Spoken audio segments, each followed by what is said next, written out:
This film by Emerald Fennell, it's not an adaptation. It's a gross appropriation.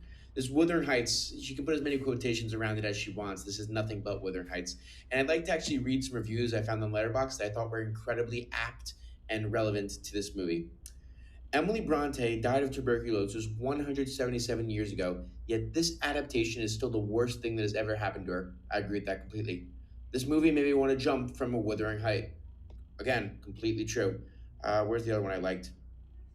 This is what happens when you let somebody meant to make Pinterest boards direct to movie. All these things are true because this movie is terrible. Now, I gotta admit, a lot of my review is grounded on how closely it resembles the book, and by no means does it resemble the book at all. In fact, we're gonna introduce visual props to this show.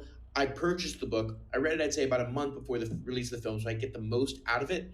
And ironically, it added the most hatred I could possibly get from this book, considering that I am the only one, obviously, on this set, if I was part of the set, to have the feat of reading the original work. Nothing in this film came close to resembling Wuthering Heights. I think only the costumes seem to get the memo. For example, we have characters like Joseph, who's pretty rude and a belligerent guy, not a nice person. In the book, he seems fine and nice. You have, for some reason, Isabella and Edgar are not brother and sister. I have no idea why they made that choice. Hindley, a character in the book, is just completely removed. She makes all these like additions that don't make sense. For example, in the book, Hindley is abusive, and that really adds to Heathcliff's resentment. Yet now there's no Hindley, so who's abusive? Heathcliff's adoptive father. But wait, why would Heathcliff's father adopt him if he's going to abuse him and does not love him at all? That's a great question. I don't know how nobody seemed to ask that. Again, this movie does not make sense in any way, shape, or form. But this is logical to anybody, and even the film producers understood this. So Emerald Fennell was probably like, this movie's terrible, the script's absolutely horrendous. How can we distract them? How can we get them to honestly turn off these faculties? And it's very simple. They add the most base level of entertainment where they just put on some weird sexual performances that, again, have no bearing in the book. And it's just like, oh, this is Emerald Fennell's, classic thing. Have you seen Saltburn? Have you seen Promising Young Woman? This is what she's known for. Yet it makes no sense in a piece like this. She's imposing 21st century ideas like values, characters, these scenes on, again, a work that already exists that has no reference to anything she seems to be adding. And it just makes no sense, of course, except to distract you from how terrible the movie is by putting something entertaining in your eyes. And it's literally forcing me to talk to you about it. So I guess mission done in the sense that I have to talk about the stupid scene that existed.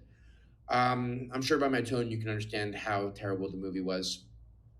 Again, I know that there was a lot of comments about Heathcliff. The casting was bad because Heathcliff, obviously, in the book, he's described as dark skin. He's a gypsy, Romani. Of course, Jacob Elordi plays him.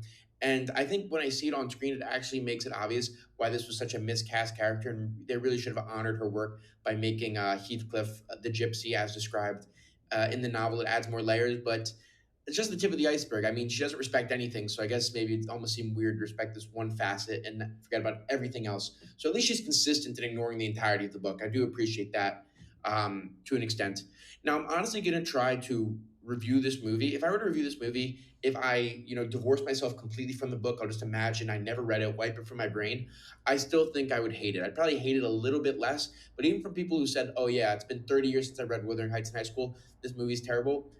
I think even they get the memo because there really is nothing. Even like the language is terrible when you have literally a script written out for you in great prose. Emily Bronte, she's a really she's a great poet. She has great poetry before, and she has a lot of poetry in her prose. And for some reason, it's almost not utilized except maybe in one monologue, and it's just acted out poorly. Um, I really don't know how much. I mean, I know that I can talk about how much I hate it forever, but it can maybe seem redundant. It's like, oh, isn't there like one little light at the end of the tunnel? Isn't there like one, great pro? And there really isn't. I'm trying to think. What they did to Isabel Linton was a disgrace. Again, I wrote in my letterbox review, we're told not to speak ill of the dead, but obviously Emerald Fennell did not get this memo, and she went one step further to essentially urinate on the grave of Emily Bronte. Um, it's really terrible.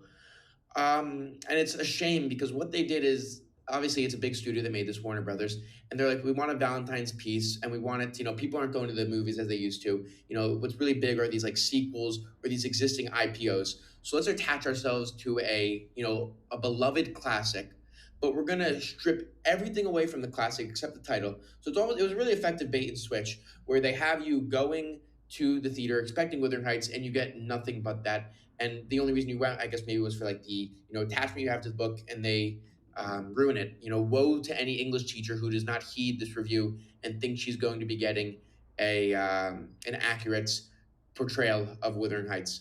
And I know what you may be thinking. You might be thinking, well, Jacob, didn't you realize this when you heard Charlie XCX do the album? And I thought that maybe was like a minor red flag, but I really should have seen the whole thing waving in front of my face like the red cape in front of a bull.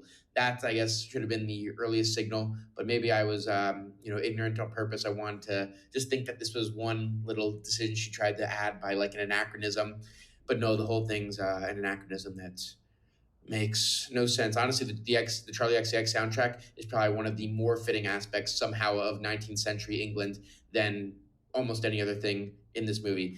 And here's a pro. I said there's no pro. The cinematography is good, and you're going to hear that. I feel like I've been hearing that. Oh, here's one good thing: the cinematography is good. That's great, but I'm not looking at a painting. I'm watching a movie. So if the cinematography, the shots are the best thing, which they are. They do the more is very well done with the fog. The mise en scene, if you're just looking at it, if like audio's off or if it's just like you took a screenshot of the thing, it would look really nice as a painting. Like I'd hang that up on my wall. But this is a movie; it's a visual medium, and even like good cinematography can't redeem this film. My review is a 0.5 out of 5 stars, only because it's a movie. I don't believe like an actual movie deserves a 0 star because at least it exists. Um, and that's my review. If you were to watch it, it would honestly just be like go into it thinking that the whole thing's done satirically. That's possibly the only way to enjoy this film.